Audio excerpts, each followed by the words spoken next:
Hi, this is Dr. Ralph Wilson with Web Marketing Today. I'm in Chicago at the Search Engine Strategies Conference here with Grant Crowell, who is an expert in video. And you call yourself a videologist? You got it. You got videologist. I don't know how much for expert. I just like the idea of something that sounds like an explorer of all the things around video because it is quite an adventure. So yes, videologist for Real SEO, which covers the business and technology of online video. Okay, well today we want to talk about legal guide to online video. So how do you protect yourself if you're starting to put video out there? Well, there is so much on the web. It is so easy to disseminate content. And the first part is finding out what's out there. And oftentimes it can be rather scary with how other people might be using your work without permission, or on the opposite side, how you might be using other people's work without permission. There are so many rights and permissions that normally come with video. It can be the music, it can be getting waivers and releases, it can be, content that you might have used from somebody else. And a lot of video is like that today. What kind of content is typical that you might not even think about that you're getting from somebody else? Okay, well, somebody might want to take something that is mentioning a recent story, a recent news, or maybe something from, like, say, one of these conferences or seminars and put it on up and make some of their own comments. Now, if they're a news site, that does allow you permission, but if you're a commercial site, which is what most people are, you actually don't have the permission. That's what we call whether or not you have fair use. If it doesn't fall under fair use, then it's a violation of copyright.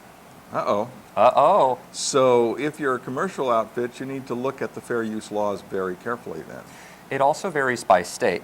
For example, when people do interviews, sometimes they need to get a written release. Or they just have to hope on good faith, if they don't have one, that the person might not say, hey, take it down. In some states, using an audio waiver or verbal release is okay, but in some states it's not. And then it gets even harder if you're doing like a webcam interview, because it could be in that person's state, your state, or maybe where even the server is located. Gee, do I need to talk to an attorney?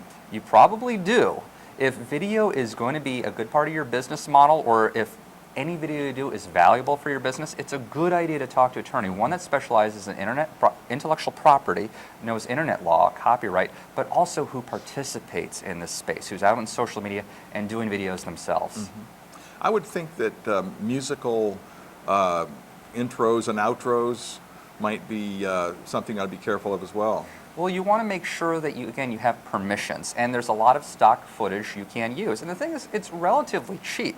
I mean, it's a nice thing if you can have your own score, but I don't say take the latest B-52 song or whatever song's out there and think you can use it yourself. That happens a lot, and that makes it very easy for a takedown. Now, if you're putting it up on YouTube, the nice thing is that YouTube can detect certain songs. It has what's called a content ID, mm-hmm. and can let the original owner of that say, do you want to take it down, or do you want to put your own advertising on it? So that's why you might see that iTunes advertisement. So there is that freedom to either protect your copyright or allow it, but at the same time monetize it. Okay. Any final tips for videographers from a videologist? From a videologist, when it comes to legal issues, is check with an attorney if you're not familiar with these issues. Look up things like copyright. Look up things such as getting permissions from your talent. If you're using footage that isn't your own, isn't unique, or maybe if you're doing footage of a professional event, a conference event, you still need permissions. It's better to be safe and stay legal, and rather than find out, oh shoot, you did all this stuff and they're not allowing you to do it. That's kind of bad. Or even get sued. Who needs, and that way YouTube becomes you sued, and we don't want to be sued, do we?